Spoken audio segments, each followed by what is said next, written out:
I'm doing this for myself. I was doing it for all the wrong reasons.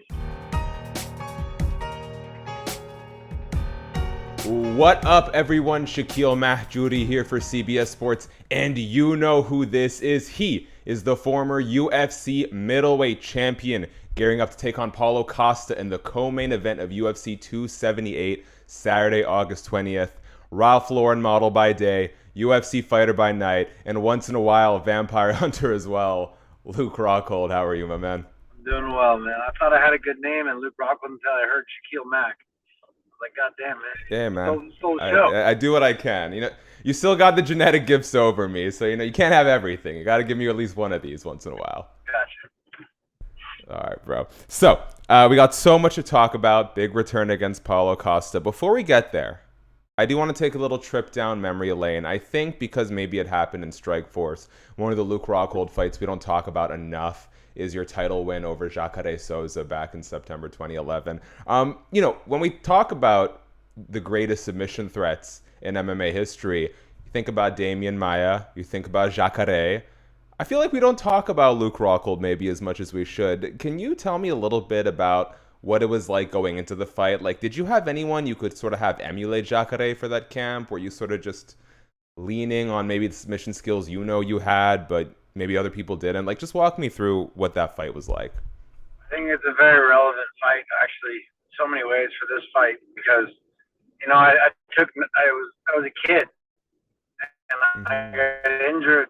I had a long time off. It was about 2 years off, almost 19 months. And I came back, and it's just your mindset when you come back. And I came back, and I just knew I was going to win. And it's kind of like where I'm at now. It's a little bit longer now, of course, but I'm more seasoned, I'm more understanding, and then the grappling aspect of things too. It's like I just knew I was that good. I knew how good I was. There was even a point where I was like, I almost thought about reverse triangling Jacare in that fight. And I was like, oh, let's just be smart here. Like, I'll just play it safe and get up a little bit. But I mean, I think I'm the best grappler in MMA. And really, they don't talk about my grappling because I don't go for submissions. I go for position. I'm more of a position guy because position always wins over submission. People risk positions by going for submissions, and I just dominate position and look for dominance and just beat the life out of a fan. So I use my jiu-jitsu to gain an advantage in position rather than seeking submissions all the time. I think that's a downfall of a lot of guys. It creates tension and anxiety. When you chase submissions, you lose them a lot of the time. So I get submissions to get top position and to gain an advantage, a tactical advantage. That's my role, and I think that's a lot of the reason why. What's up? I don't think anybody competes with me in this game on the ground. There's not one man that understands the position of leverage and dominance, and then when you chase submissions, you attach yourself, and you rely on your grips. When you rely on your hips and you find attachment, you find leverage. Leverage creates velocity, and that creates power. And that's why I find myself in position above people. And that's how I hurt people. And that's how I'll hurt the best grappler. It would be a one-sided show against Damian Maia if we ever fought.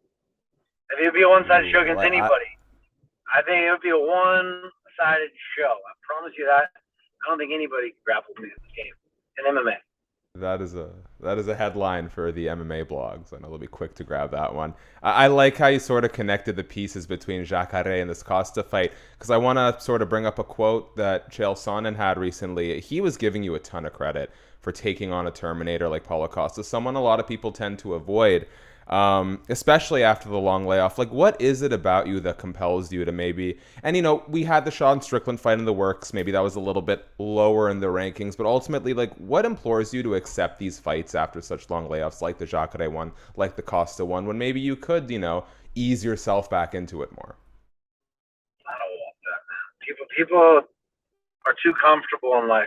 The comfortability doesn't get you anywhere in life. You know what I mean? The more uncomfortable you are, the more risk you take, the more you reward yourself, the more you get out of life, the more you challenge yourself. I'm always a man of challenge, and the hurdles, the bigger the hurdles, the more I am intrigued, the more it gets me up, the more it motivates me to do these things. So I'm not here to exist. I want to do things on a different level than anybody else has ever done, and that's why I'm here. That's why I exist. When you sort of analyze this fight, we've talked about your grappling edge. People know about the kicks at range and all the versatile offensive tools you have. What's sort of the biggest thing to look out for when it comes to Paulo Costa? I mean, his power and his ferocity. He's going to come forward, and you got to be prepared and judge that distance and govern that distance, and then make him pay. I mean, I'm a long fighter, and I got some long strikes and some outside game, and he's going to have to get through. And there's going to be a lot of things that I believe I can. I believe I can outstrike him. I know I can out wrestle him, and I will kill him on the ground. There's no chance there. It's just me about relaxing and not forcing any issue. I mean, finding the avenues when they open, and making them create these openings for me. Coach Javier Mendez pegged you as a future world champion at a very early stint in your career. Again, the grappling tools, the kicks, the range, all of these things. Last few fights, a little bit tougher. And whether or not it's fair, I think when we have someone like Luke Rockhold, who's such a versatile offensive threat, and people see those defenses get penetrated, they wonder about the defense. Is that something you've been putting more focus on, rounding out the defense, or is that maybe just something that's a little overstated? Yeah, no, I think it's something I've lacked my last few fights, and I've kind of rushed into fights, and I've forced the issue, and when I force issues and I load up, and then I create openings for myself, and I think it comes with the tension and the territory where I found myself over the last few years. More than 5, 6 years. It's been a long time, man. Ralph Lauren, all these other things that mount that way, and I let it kind of get into my head, and I let this shit weigh on my shoulders, and it's just I'm not in that place in my life. I'm in a great place, and I don't, I'm doing this for myself. I was doing it for all the wrong reasons. After post title win, I didn't have a great mindset. You can see the moment I came in with Bisping. Second time, there's a completely different fighter. You see, from the first fight, for the first Bisping fight to the second fight. It's about unlocking that little fight, that mindset of just relaxation and knowing and being confident in my distance and my cage awareness and not forcing the issue. So if I relax, I'm gonna smoke them all. I mean, dude, that's honestly a very refreshing take to hear, and thank you for acknowledging it. And we don't have to, but I am curious, could you talk a little bit more about what sort of went wrong with your mindset? Was it just sort of taking on too many outside things? What was going on, if you feel like sharing? Yeah, I think it's taken on, it's like once you reach that pinnacle, I was Strikeforce champion, but everyone was like, who's the real champion? Who's the best? And so I always had a real something to prove to myself. Once you reach that mountain peak, I'm a guy that just once I'm on the top of the mountain, it's like, what's next? What's next kind of thing. And I did it for the wrong reasons. I chased it and I wanted to outperform for myself and start thinking about making money and not just winning world championships. I'm not thinking about making money. I'm thinking about fucking fighting. I'm thinking about doing myself justice and going out there and showing everybody who I am. So, it's just accessing that Luke Rockhold is key. I love that, man. And as a beginner, before we wrap up on some later stuff, you mentioned the money's not the primary motivating factor, but I do like that you're one of a handful of UFC fighters who's willing to sort of speak on fighter pay issues. You talked very recently about sort of the bonuses not keeping up with the pay scale or the income revenue of the UFC. Yeah, right? The revenue of the UFC is stupid, and then it's all ass backwards that they're just trying to suppress the sport as long as they can before we get a governing body. I mean, I do. Yeah, so I was gonna say, what do you think really needs to change? What do you think fighters really do about this? I think fighters need to grow a pair. There's not enough fighters. Are they trending in the right direction? I mean, not really. No, there's not. Fighters just don't grow a pair, and they're gonna. You got managers that are in the pocket of the UFC that govern in a massive umbrella of fighters. So the UFC uses these 2 or 3 managers, we all know who they are, who have lots of key players in the game. And those fighters under their banner will never speak up against the UFC. And that's the UFC's monopoly, their mafioso tactic. No offense to the UFC, but offense. Well, I mean, you guys gotta say, it's like, imagine how much more intriguing if they're $100,000. If the bonuses were $100,000, how much more attention that would get from the public than $50,000. $50,000, it's like 50 G's. Like, shut the fuck up, dude. Come on, dude. This should be like realistically, those bonuses should grow with the company, and we should be getting $500,000 bonuses. I mean, they should be like, imagine that. Imagine like just the energy it would build in the public and the fighters, what they would do, how much how the mentality they would bring into the fight.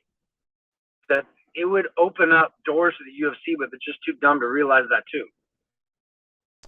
Well, let me put it out there. If Dana White does not like UFC fighters going to fight Jake Paul, maybe a little bit more money in their pockets would alleviate that issue.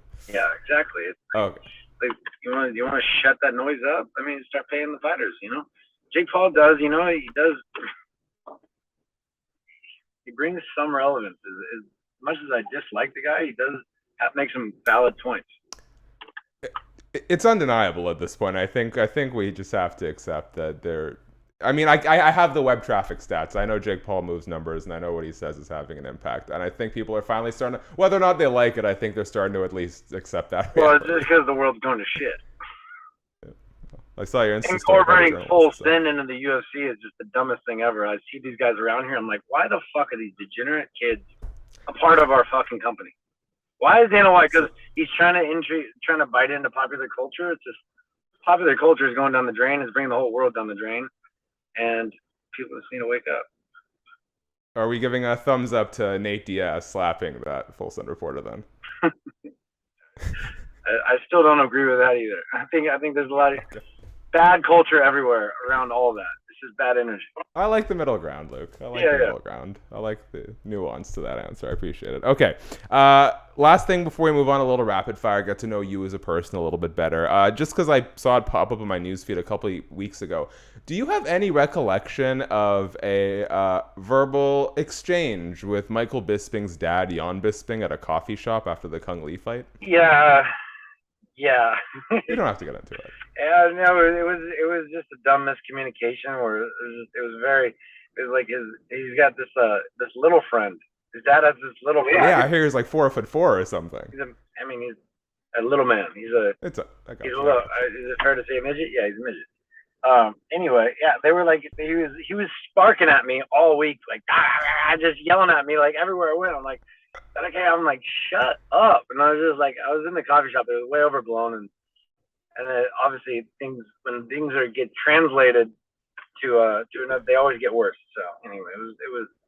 So it was the smaller friend who was chirping a lot. Bit of a Napoleon complex, perhaps. Instigator. The little guys always instigate, right? Not necessarily, but it's just the smaller guys are always instigating things. You know what I mean? Okay, fair enough, Luke. You've been so gracious with your time. I want to end on some rapid fire, get to know you a little bit better. Ready to go? Yeah, let's do it.